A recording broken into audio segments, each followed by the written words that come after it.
नमस्कार दोस्तों, स्वागत है आपका financial fitness cash flow community की ओर से आज के इस वीडियो में।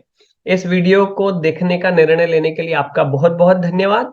मैं आपको ये बताना चाहता हूं कि ये वीडियो थोड़ा सा लंबा हो सकता है क्योंकि हम वीकली बेसिस पे एनालिसिस करेंगे और आपको बहुत सारी नई चीजें इस वीडियो से सीखने के लिए मिल सकती हैं। इसमें हम एनालिसिस करने के लिए जिन टूल का इस्तेमाल करते हैं उनमें से कुछ टूल के बारे में भी हम बात करेंगे। अगर आपने इसको ध्यान से देखा तो ये वीडियो एक कोर्स के जैसा ही आपको समझ आएगा और आगे आपकी ट्रेडिंग जर्नी में बहुत काम आ सकता है। दोस्तों, ये मत भूलिएगा कि जब भी आप आईने के सामने जाएंगे तो आप खुद से कहेंगे I am a awesome trader because you are a awesome trader. That is why you are watching this video. आइए चलिए शुरुआत करते हैं वीकली एनालिसिस करने की। सो हमने देखा आज फ्राइडे दिनांक 3 नवंबर को क्या हुआ। 3 नवंबर को चार्ट में भी हम देखेंगे, लेकिन आज की जो क्लोजिंग हुई, पिछले 3 दिनों से हम ये देख रहे हैं कि जो क्लोजिंग है वो लगातार ऊपर हो रही है। आइए आपके साथ चार्ट साझा करते हैं, सबसे पहले निफ्टी का। और आप इस निफ्टी के चार्ट को देखें ध्यान से, और मैं इसको पहले मंथली चार्ट पर लगाता हूं। ओके, ये मंथली चार्ट है और मंथली चार्ट को अगर आप देखेंगे तो यहां से अगर आप देखें, ये कोविड का क्रैश था। ओके, ये यहां तक मार्केट ऊपर गई, फिर यहां तक रिट्रेस हुई, फिर इसने ये नया हाई बनाया इस लाल कैंडल का, फिर ये यहां तक रिट्रेस हुई, फिर इसने एक नया हाई ये बनाया और फिर इस लाल कैंडल तक रिट्रेस हुई। ओके, तो जब ये नया हाई बनाती है, नया लो बनाती है, फिर हायर हाई बनाती है, हायर लो बनाती है, हायर हाई बनाती है, हायर लो बनाती है, तो हम कहते हैं कि ये जो है मार्केट अप ट्रेंड में चल रही है। This is what up trend. So monthly chart में देखेंगे तो मार्केट क्या है, अप ट्रेंड में नजर आ रही है हमें। एक और महत्वपूर्ण सूचना है, अगर आप इस वीडियो को वीकेंड है टीवी पर, यूट्यूब पर, टीवी पर देखेंगे, लैपटॉप पर देखेंगे तो और ज्यादा अच्छे से अंडरस्टैंडिंग होगी कंपेयर टू मोबाइल। सो अगर लॉन्गर टाइम फ्रेम अगर आप देखें मंथली वाला, तो ये क्या दिखाई दे रही है, अप ट्रेंड में है, मेन ट्रेंड अप ट्रेंड है। और ये जो डाउन ट्रेंड आता है मेन ट्रेंड के बीच में, ये क्या होता है, ये टेम्पररी होता है। This is a temporary, main trend जो है डाउन ट्रेंड नहीं है, टेम्पररी है।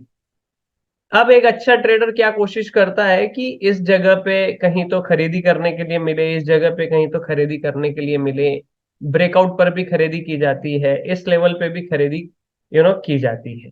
ये डिपेंड करता है कि आप कितने अच्छे टेक्निकल एनालिसिस को बैक टेस्ट करते हैं, उसके बाद में उसका आपकी ट्रेडिंग के लिए उपयोग करते हैं। सो मेन ट्रेंड ऐसा दिख रहा है। फिर अब चलते हैं हम वीकली ट्रेंड पर, वीकली चार्ट पर। तो वीकली चार्ट पे देखेंगे हम। ओके, सो थोड़ा सा अभी क्लोजली आते हैं। तो वीकली चार्ट पे यहां से गिरावट शुरू हुई और ये एक कैंडल ने क्या किया, क्लोजिंग पिछली वाली कैंडल के ऊपर दी है। ओके, नहीं तो इस कैंडल को, इस कैंडल को, इस कैंडल को देखेंगे आप, इस कैंडल को, इस कैंडल को, पिछली कैंडल से क्लोजिंग जो है नीचे नीचे मिली और ये वाली कैंडल ने क्लोजिंग जो है अभी ऊपर दी है। और पिछले सप्ताह और इस सप्ताह की इन दोनों कैंडल का जो लोअर वीक है वो बड़ा है। अभी लोअर वीक बड़ा होने का क्या मतलब है कि नीचे जब प्राइस गई तब वहां पर बायर आ गए, बाइंग आ गई, और बाइंग आने की वजह से प्राइस ऊपर चला गया। तो ये दोनों कैंडल का साइन है। पिछली वाली कैंडल में भारी गिरावट थी, उसके बावजूद नीचे से बाइंग आई। इस वाली कैंडल के इसमें भी थोड़ी सी गिरावट आई, नीचे जाने की स्पीड कम हो गई और फिर यहां पर बाइंग भी आई, ये भी संकेत मिला। सो ये संकेत देता है कि ये बहुत ही अच्छी लेवल पर है। और अगर हम यहाँ पर एक क्लिक करें इस वाले रेसिस्टेंस पर, तो इस रेसिस्टेंस को सपोर्ट की तरह भी अभी इस्तेमाल किया गया है। ओके, मार्केट हमेशा सपोर्ट और रेसिस्टेंस को रिस्पेक्ट करती। तो ये वाली लेवल के नीचे जब जाएगी प्राइस, तब वो हम कहेंगे अभी बेरिश है। अदरवाइज अभी इसने यहाँ पर यहाँ पर गिरावट थमी है और यहाँ से वापस जो अप ट्रेंड हमने देखा वो वापस कंटिन्यू हो सकता है. So this seems a good buying level, okay, to enter in the stock market as well. So ये हुआ निफ्टी. अभी हम ठीक इसी प्रकार बैंक निफ्टी को भी एनालिसिस करते हैं, फिर हम डेटा के पास भी जाएंगे, वहां से कुछ नए इंसाइट्स हम जो है वो निकाल के लाएंगे. सो चलते हैं अभी बैंक निफ्टी के पास. ठीक इसी तरह पहले मंथली चार्ट के पास जाते हैं और मंथली चार्ट को इसको एनालिसिस करते हैं. अब देखिए यहाँ पर बैंक निफ्टी में ये वाला पहला हाई बना और उसके बाद ये यहां तक रिट्रेस हुई इस लाल कैंडल पर. फिर आप देखेंगे ये वाला नया हाई बना ये इस ग्रीन कैंडल का, और फिर यहां तक ये रिट्रेस हुई. फिर ये वाला नया हाई बना और ये यहां तक रिट्रेस हुई. फिर ये वाला नया हाई बना, फिर ये यहां तक रिट्रेस हुई, और ये वाला ये नया हाई बना है और अब ये यहां तक रिट्रेस हुई. सो बैंक निफ्टी में देखेंगे आप निफ्टी के मुकाबले में थोड़ी कमजोरी है, परंतु बैंक निफ्टी का चार्ट भी क्या दिखा रहा है हमें कि वो अप ट्रेंड में है. Higher high, higher low, higher high, higher low बनते हुए हमें नजर आ रहे हैं. सो मंथली वाला जो चार्ट दिखा रहा है वो भी यही दिखा रहा है कि ये अप ट्रेंड में चल रही है. चलिए आगे चलते हैं वीकली चार्ट पर. वीकली चार्ट पर चलते हैं और यहाँ देखते हैं क्या स्थिति है. आप देखिए इस कैंडल को देखिए, इस कैंडल के क्लोजिंग के बाद इस कैंडल की, इस कैंडल तीसरी चौथी पांचवी छठी कंटिन्यूअसली पिछले 6 सप्ताह से जो क्लोजिंग हो रही है वो क्लोजिंग पिछली वाली कैंडल के नीचे हो रही है. हम हमारे गुरु रॉबर्ट कियोसाकी ये कहते हैं कि बैल सीढ़ी से चढ़ता है और भालू खिड़की से कूदता है. यानी जब मार्केट ऊपर जाती है तो धीरे धीरे जाती है, लेकिन जब वो नीचे आती है तो एकदम भालू खिड़की से ही कूद जाता है. सो बैंक निफ्टी निफ्टी की अपेक्षा कमजोर नजर आ रहा है, जिसमें लगातार पिछले वीक से नीचे क्लोजिंग हुई है. हालांकि एक ग्रीन कैंडल यहां पर भी बनी, बट क्लोजिंग पिछले वाले सप्ताह से नीचे हुई. और इस सप्ताह जो क्लोजिंग हुई है वो पिछले सप्ताह की क्लोजिंग से ऊपर हुई है. और सेम निफ्टी की तरह इसके भी दोनों लॉन्ग लोअर विक हमें नजर आ रहे हैं, और लॉन्ग लोअर विक से यहाँ पर सपोर्ट मिला है. यानी कि 42,100 का जो लेवल है, देखिए यहाँ पर 42,100 के लेवल ने यहाँ अभी जो सपोर्ट लिया है, ये वाला पहले रेसिस्टेंस हुआ करता था. यहाँ पे रेसिस्ट किया, यहाँ पर रेसिस्ट किया इसने, ओके, यहाँ सपोर्ट का काम किया, यहाँ सपोर्ट का काम किया, यहाँ रेसिस्टेंस का काम किया. तो this is a good level जहां पर अभी सपोर्ट लिया है. अगर अब मार्केट यहां से नीचे गिरती है तो 42,100 के नीचे बेरिश जोन है. अदरवाइज ये जो पिछले लगातार 6 हफ्ते का सिलसिला चल रहा था क्लोजिंग प्रीवियस वीक से नीचे आने का, वो यहाँ पे रुक गया है और क्लोजिंग अभी ऊपर हुई है. तो यहां से अब हम एक्सपेक्ट कर सकते हैं इस तरह मार्केट ऊपर जाए. अभी डेटा को भी देखेंगे हम और डेटा से भी पुष्टि करने का प्रयास करेंगे कि बड़ी मछलियां किस तरह से सोचती हैं. Okay, so this is what weekly chart of bank Nifty. अब इसमें थोड़ा सा आपको और आगे लेके चलते हैं. हम एक इंडिकेटर यहाँ यूज करते हैं, moving average. Simple moving average हम लोग है ना सिंपल रखने का प्रयास करते हैं. 20 MA है ये सिंपल मूविंग एवरेज. पहले मंथली पे लगा के देखते हैं. तो यहाँ देखेंगे आप 1 2 3 4 5 6 7 8 9 10 11 12 13 14 15 16 16 महीने में 20 मूविंग एवरेज को टच करने नहीं आया है price.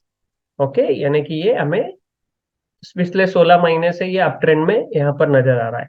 20 MA is a good support level, good resistance level as well.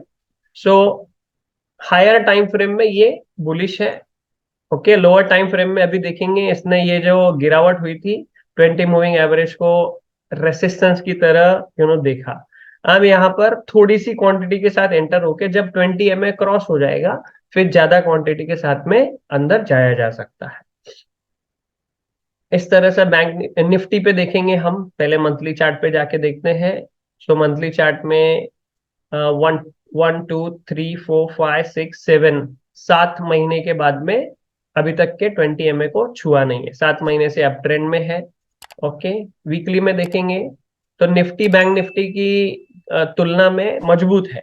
तो यहाँ पर 20 MA नजदीक है, और यहाँ से 20 MA क्रॉस होता है तो और भी कॉन्फिडेंस बायर लोगों का बढ़ेगा। हमने देखा पिछले महीने में एफआईआई ने काफी सारी सेलिंग की, लेकिन भारत में लगातार लाइफस्टाइल बढ़ रही है, लोगों का कमाई का जरिया जो है वो मल्टीपल होता जा रहा है, बढ़ता जा रहा है। उसकी वजह से रिटेल निवेशक जो है वो ज्यादा एंटर कर रहे हैं, और रिटेल निवेशक ज्यादातर बाय और होल्ड करने के पक्ष में होते हैं, और वो खरीदते जाते हैं। इसीलिए उतना मार्केट तेजी से नीचे नहीं गिरता है जितना पहले एफआईआई की सेलिंग से नीचे गिरता था। लेकिन अभी सवाल ये है कि एफआईआई इतना सेलिंग कर रहा है तब भी मार्केट स्टेबल है, होल्ड है। जब वो भी बाय करेंगे तो क्या हो? तो जब वो भी बाय करेंगे तो होता क्या है, शेयर तो उतना ही है मार्केट में। अब डिमांड बढ़ती है, डिमांड बढ़ती है तो क्या होता है, उस शेयर का प्राइस बढ़ता है, यानी कंपनी का वैल्यूएशन भी बढ़ता है। और जब गिरावट आती है, तेजी से गिरता है, तो कंपनी का वैल्यूएशन भी जो है वो घटता है। सिर्फ बायर और सेलर नहीं होता है, बायर सेलर के साथ में अगर किसी शेयर की डिमांड ही ज्यादा है तो उसका वैल्यूएशन भी जो है वो बढ़ता है, इसीलिए शेयर का प्राइस जो है तेजी से उछाल मारता है। सो अभी गिरावट थमती हुई नजर आ रही है, और यहाँ से वापस वापस बुलिश ट्रेंड जो है पकड़ने की तैयारी यहाँ पर नजर आ रहा है। अब हम प्रोजेक्ट अगर करना चाहें कि कहाँ तक ये जा सकता है, टारगेट अगर निकालने का प्रयास करें, तो चार्ट पर तो हमें ये दिखाई देते हैं। एक और तरीका है जिसे फिबोनाची भी कहा जाता है। अगर आपको इसके बारे में नहीं मालूम तो कोई चिंता की बात नहीं, आप अगर हमारे कम्युनिटी मेंबर हैं तो आपको इसके बारे में पता होगा। अगर नहीं भी है तो कोई दिक्कत नहीं।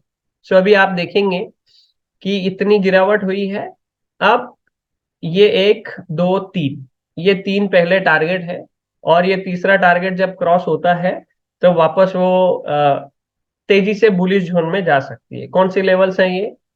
तो पहली लेवल है 19,360, दूसरी लेवल है 19,525, और तीसरी लेवल है 19,689। इसके बाद और तेजी से बुलिश ये हो सकती है। और अगर हम निफ्टी बैंक को देखें सेम इसी तरीके से, तो निफ्टी बैंक में क्या टारगेट की उम्मीद हम कर सकते हैं? लेट्स सी, यहां से यहां तक है, यहां क्लिक करते हैं तो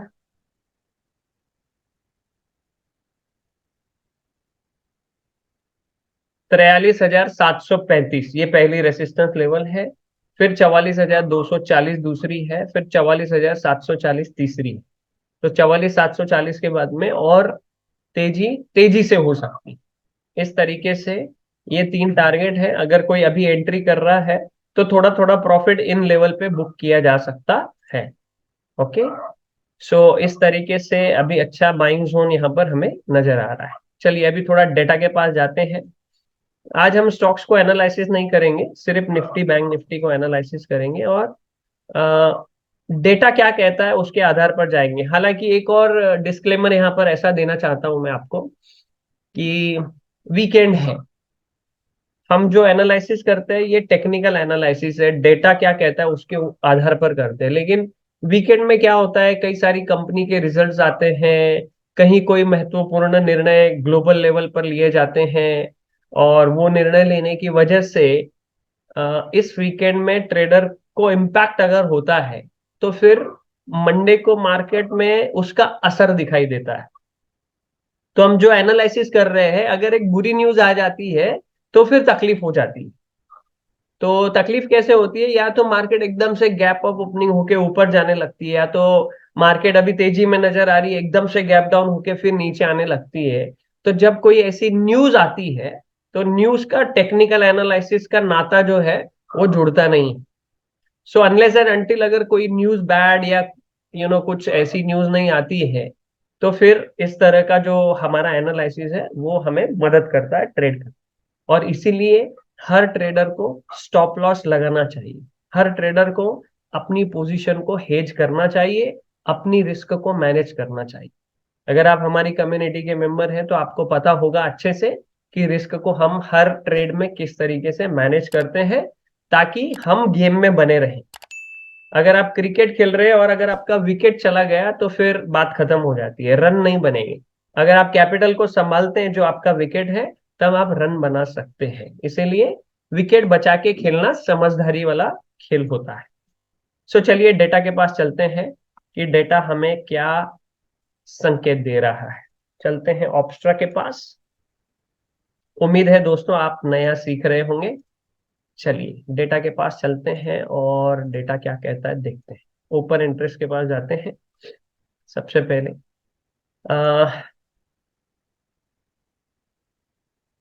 पहले हम क्या करते हैं, बैंक निफ्टी के पास चलते हैं, फिर निफ्टी के पास आते हैं। और बैंक निफ्टी में क्या करते हैं, हम सीधा जाते हैं 30 नवंबर को, यानी कि मंथली एक्सपायरी के पास। अब देखिए मंथली एक्सपायरी में ओपन इंटरेस्ट देखिए किस तरीके से नजर आ रहा है। 43,500, 43,500, 44,000, 43,000, ओके, 44,500, 45,000 और 42,500। तो आप देख रहे हैं कि यहाँ पर कॉल और पुट है, राउंड नंबर्स हैं ये। और राउंड नंबर्स पे क्या है, स्ट्रेडल्स लगे हुए हैं। स्ट्रेडल मतलब उस स्ट्राइक प्राइस का कॉल भी सेल किया गया है, पुट भी सेल किया गया है। तो ऑप्शन राइटर्स जो होते हैं, ऑप्शन सेलर्स जिन्हें कहा जाता है, वो ऐसा करते हैं क्योंकि ऑप्शन सेल करने के लिए मार्जिन की आवश्यकता पड़ती है। अब मार्जिन किन के पास है, म्यूचुअल फंड कंपनीज हैं, बड़ी बड़ी कंपनीज है, डीआईआई है, एफआईआई है, उनके पास है। तो उनका क्या क्या नजरिया होता है सोचने का। तो यहाँ देखिए 43,000 से लेके 45,000, अभी 43,000 के ऊपर है मार्केट, तो 43,000 पे हाईएस्ट पुट का ओपन इंटरेस्ट दिखाई दे रहा है और 45,000 पे कॉल का ओपन इंटरेस्ट ज्यादा है। ओके, जो रेसिस्टेंस लेवल है वहां कॉल का ज्यादा है, सपोर्ट लेवल पे पुट का ज्यादा है। अब अगर कोई व्यक्ति 43,000 का कॉल और पुट सेल करता है, 43,500 का कॉल पुट सेल करता है, 44,000 का कॉल पुट सेल करता है, 44,500 का कॉल पुट सेल करता है, 45,000 का कॉल पुट सेल करता है, तो वो बहुत सारा प्रीमियम कलेक्ट कर लेता है। और वो प्रीमियम कलेक्ट करने की वजह से बहुत बड़ी रेंज उसको खेलने के लिए मिल जाती है। लेट्स से अगर महीने की अंतिम तारीख तक मार्केट 43,500 से लेके 43,000 से लेके 45,000 के बीच में अगर रही, तो ये जितने लोगों ने ऐसा किया है वो सब बहुत अच्छा पैसा कमाएंगे, बहुत अच्छा पैसा कमाएंगे, क्योंकि महीने का पूरा जो टाइम डीके है वो खा जाएंगे। ओके, टाइम वैल्यू जो है उस प्रीमियम के अंदर वो धीरे धीरे घटती जाएगी, वो उनकी जेब में जाएगी। इनको तकलीफ कब होगी, जब 43,000 से प्राइस नीचे चली जाएगी तो पुट राइटर को तकलीफ होना शुरू हो जाएगी। और 43,000 से प्राइस ऊपर चली जाएगी तो कॉल राइटर को तकलीफ हो जाएगी। अब आज की इस डेटा में हमें क्या दिखाई दे रहा है कि 43,000 के ये जो कॉल राइटर है भाग गए यहाँ से, शॉर्ट कवर हो गए हैं, और पुट राइटर्स जो है उनकी संख्या बढ़ गई है। तो अब उनका नजरिया क्या है, अभी 43,000 से प्राइस जो है ऊपर रहने वाली है, और इसके लिए उन्होंने प्रिकॉशन के तौर पे जो ज्यादा नुकसान दे सकता है उसमें से वो निकल गए हैं बाहर। ओके, तो उनका इस तरीके का नजरिया होता है कि इसके बीच में अगर पड़ी रहे, उनको बाकी परवाह नहीं है रोज आके देखने की। 43,000 और 45,000 के बीच में अगर महीने तक पड़ी रहे, उनको कोई फर्क नहीं पड़ता, वो बहुत अच्छा पैसा बना लेंगे क्योंकि वो बहुत ज्यादा क्वांटिटी के साथ में एंट्री कर। अगर आपको इसको चेक करना है तो ऑप्स्ट्रा सॉफ्टवेयर पे लगा के देखिए, ये सारे स्ट्राइक प्राइसेस के स्ट्रैडल लगा दीजिए एक साथ। So you will come to know कि कितनी बड़ी रेंज आपको वहां पर मिलती है, कि इस रेंज के बीच में रहेगी तो आप मुनाफा कमाएंगे ही कमाएंगे। सो इस तरीके से हमें ये संकेत मिल रहा है कि मार्केट में रिमेन अबव 43,000। ओके, सो 43,000 के ऊपर वो अभी रैली करने के लिए रेडी है। और जैसे जैसे ये क्रॉस होता जाएगा, इसमें से कॉल राइटर घटते जाएंगे, पुट राइटर बढ़ते जाएंगे। ओके, लेकिन तब तक के ये टाइम डीके को खाते रहेंगे, पुट का भी टाइम डीके खाएंगे, कॉल का भी टाइम डीके जो है खाते रहेंगे। आगे बढ़ते हैं, अभी देखते हैं ओ आई बिल्डअप में। अब देखिए ओआई बिल्डअप में शॉर्ट पूरे कवर होते हुए नजर आ रहे हैं, लॉन्ग आते हुए नजर आ रहे हैं कॉल साइड में। ये कॉल साइड है, सीई मतलब कॉल साइड। तो जिन्होंने शॉर्ट करके रखा था उन्होंने बाय कर लिया, मतलब अभी उनको समझ में आ गया है कि यहां से मार्केट नीचे नहीं गिरेगी, और इन्होंने लॉन्ग साइड में भी एंट्री कर दी। ये जो डार्क ग्रीन कलर है मतलब लॉन्ग में एंट्री कर दी उन्होंने, यानी इनका नजरिया बुलिश है। और पुट साइड में देखेंगे तो पीला वाला जो है लॉन्ग अनवाइंडिंग हो गया है, यानी अभी नीचे गिरेगी बाजार ऐसा ये नहीं देख रहे। और ये रेड कलर मतलब पुट राइट किए, पुट को शॉर्ट किया गया है, मतलब उनका नजरिया नॉट बेरिश है। मतलब यहाँ से मार्केट नीचे नहीं गिरेगी, एक ये इनको कॉन्फिडेंस है, और यहाँ से तेजी से ऊपर जाएगी ये भी कॉन्फिडेंस है। ये उन्होंने यहाँ पर दर्शा दिया है। सो मंडे को मार्केट वापस गैप अप ओपनिंग की संभावना है। हालांकि वो आज बढ़िया क्लोजिंग हुई है रेसिस्टेंस लेवल पे, पिछले 3 दिनों की क्लोजिंग जो है वो पिछले वाली क्लोजिंग से ऊपर हो रही है, इनफैक्ट हाई के ऊपर हो रही है। सो डेटा ये दर्शा रहा है कि bank Nifty will be bullish.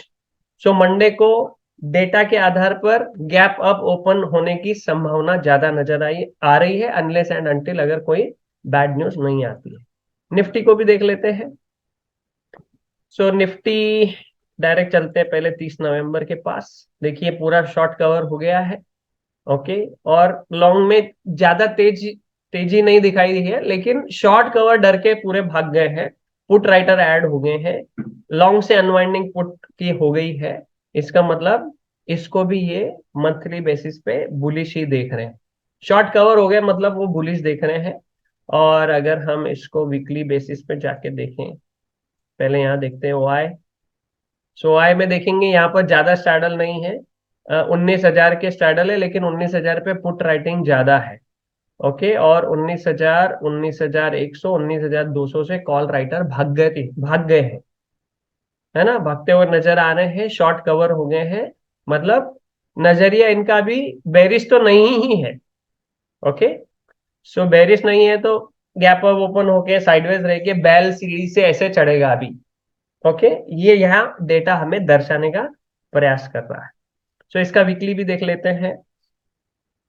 Short term का क्या नजरिया है, 19,300 का लेवल रेसिस्टेंस लेवल है, और यहाँ पर 19,100 के जो स्ट्रैडल थे उसमें से कॉल राइटर यहाँ पर भाग गए हैं। 19,300 अगर टूटता है तो कॉल राइटर का जो प्रेशर है वो कम हो जाएगा, और 19,200 के स्ट्रैडल लगे हैं। 19,200 एक अच्छा सपोर्ट लेवल बनता हुआ नजर आ रहा है इस वीक के लिए। सबसे ज्यादा हुआ है 19,200 पे ऐड हुआ है। So hope you are learning dear friends. अब चलते हैं वेब वापस चार्ट्स के पास। चार्ट्स के पास आ गए। विक्स को देखें, 1.81% जो है नीचे है, ओके। और निफ्टी बैंक निफ्टी के टारगेट्स भी हमने निकाल लिए। कल हमारी बात हुई थी ओबेरॉय रियल्टी के बारे में, तो यहाँ पर बहुत अच्छा ब्रेकआउट मिला था। आज भी इसने बहुत अच्छा बाइंग यहाँ पर हुई है। ओबेरॉय रियल्टी में लगभग 2%, 2.25% ऊपर है। So it's a good breakout seems. And PFC की बात हुई थी, वो भी लगभग 2% ऊपर गया, आज बहुत अच्छी लेवल पे होल्ड हुआ है। सो दोनों स्टॉक बहुत अच्छे हैं, दोनों में बढ़त हुई है। सो मिलेंगे मंडे को दोस्तों। अगर समराइज किया जाए तो समराइज में डेटा ये कह रहा है कि अभी यहाँ से बेरिश नहीं है, और बैंक निफ्टी यहाँ से बुलिश है, निफ्टी यहाँ से बुलिश नजर आ रही है जिस तरह से डेटा उन्होंने बनाया है। तो मंडे को गैप अप ओपन होके थोड़ा सा साइडवेज रह के, क्योंकि अभी भी रेसिस्टेंस लेवल पर है, और एक बार वो रेसिस्टेंस जब टूट जाता है, जैसे छत टूट गई तो रॉकेट काफी ऊपर जा सकता है। सो अभी मार्केट रिस्पेक्ट कर रही है रेसिस्टेंस लेवल को, 19,235, 43,400, इसको रिस्पेक्ट किया जा रहा है। और जब ये टूटेगा तो और ज्यादा तेजी से संभावना है, कुछ कुछ दिनों तक, 2 4 5 दिनों तक, या अगला हफ्ता भी ऐसा हो सकता है कि गैप अप ओपनिंग होके साइडवेज होता रहे, इस तरीके से साइडवेज टू बुलिश धीरे धीरे बैल सीढ़ी से चढ़ता रहे। इस तरीके से डाटा हमें बता रहा है बेरिश नहीं है ये बता रहा है, और बुलिश धीरे धीरे हो सकता है। फिर उसके बाद जो हमने लेवल निकाली 44 740 समथिंग, उसके बाद बैंक निफ्टी तेजी से आगे जा सकती है। 19 मार्च के बाद निफ्टी काफी तेजी से ऊपर जा सकती है।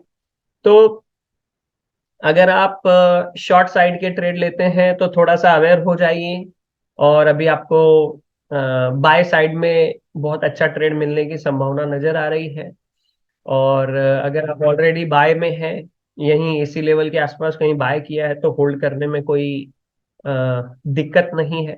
और अगर आप नया एंट्री करना चाहते हैं तो इस तरीके से एनालिसिस करके नए कुछ स्टॉक्स में भी आप मौका ढूंढ सकते हैं, और उस स्टॉक्स के माध्यम से निवेश करके उसमें निवेशित रह सकते हैं। जल्दी हम एक 2 दिवसीय कार्यशाला का आयोजन करने वाले हैं। अगर आप हमसे कनेक्ट रहते हैं तो आपको जानकारी मिलेगी। हम इस ऐसे यूट्यूब के वीडियो के नीचे उसका लिंक डालेंगे। अगर आप अटेंड करना चाहें तो हमारे क्लासेस अटेंड कर सकते हैं, और हमारे साथ ये लर्निंग जर्नी को सीख सकते हैं। ऐसा मैं क्यों कह रहा हूँ? ऐसा मैं इसीलिए कह रहा हूँ कि जब हम स्क्रीन के सामने होते हैं तो अकेला आदमी सिर्फ खुद के साथ बात करता रहता है, जबकि इन्वेस्टिंग जो है वो टीम स्पोर्ट है। तो टीम में अभी जैसे मैं ट्रेडिंग करता हूं तो मेरी टीम के अंदर मेरा ब्रोकर होता है, कुछ मेरे कम्युनिटी मेंबर्स जो फैसिलिटेटर है वो होते हैं, मेरा मेंटर होता है, मैं जिनसे सीखता हूँ, जिनसे ऑप्शन सीखता हूँ, जिनसे निवेश सीखता हूँ। मेरे पार्टनर सुधीर कोच सर है, वो पर्सनल फाइनेंस कोच है, बिजनेस कोच है, वो मेरी टीम के अंदर होते हैं, मेरा भाई टीम के अंदर होता है। तो investing is a team sport. Okay. हालांकि आप अकेले ही रहते हैं ट्रेडिंग करने के लिए स्क्रीन के सामने, लेकिन जो निर्णय आपको लेना है उस निर्णय में टीम मदद करती है। ओके। सो जब आप डीमोटिवेट होते हैं तो टीम मेंबर मेंटोर होते हैं आपको संभालने के लिए, गलतियां बताने के लिए कि यहाँ ये गलती हुई, आगे यहाँ नहीं होनी चाहिए, या उनकी गलतियों से हमें सीखने को मिलता है कि ऐसे मैंने यहाँ गलती की थी तो आप मत कीजिए। तो हमारा बहुत सारा समय और पैसा जो है बचता है।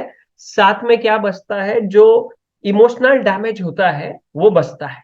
That is very very important. अगर आप इमोशनली डैमेज हो गए ना, फिर निर्णय लेना बहुत ही कठिन हो जाता है। That's why our guru Robert Kiyosaki used to say investing is a team sport. So बने रहिएगा, कनेक्ट रहिएगा, मिलेंगे। उम्मीद करते हैं इस वीडियो से आपने सीखा। हम चाहेंगे कि आपने जो सीखा उसके की टेक अवेज नीचे यूट्यूब के आप अगर डालें तो हम वो पढ़ेंगे और उसके ऊपर जरूर आपको रिप्लाई भी करें। और इसके अलावा और भी कुछ अगर आप जानकारी प्राप्त करना चाहते हैं वो भी आप लिख दीजिए। सो फिर हम उस तरीके से वीडियो बनाने का प्रयास करें। पुनश्च एक बार इस वीडियो को देखने के लिए आपका धन्यवाद। You are awesome trader, you are awesome trader. Thank you.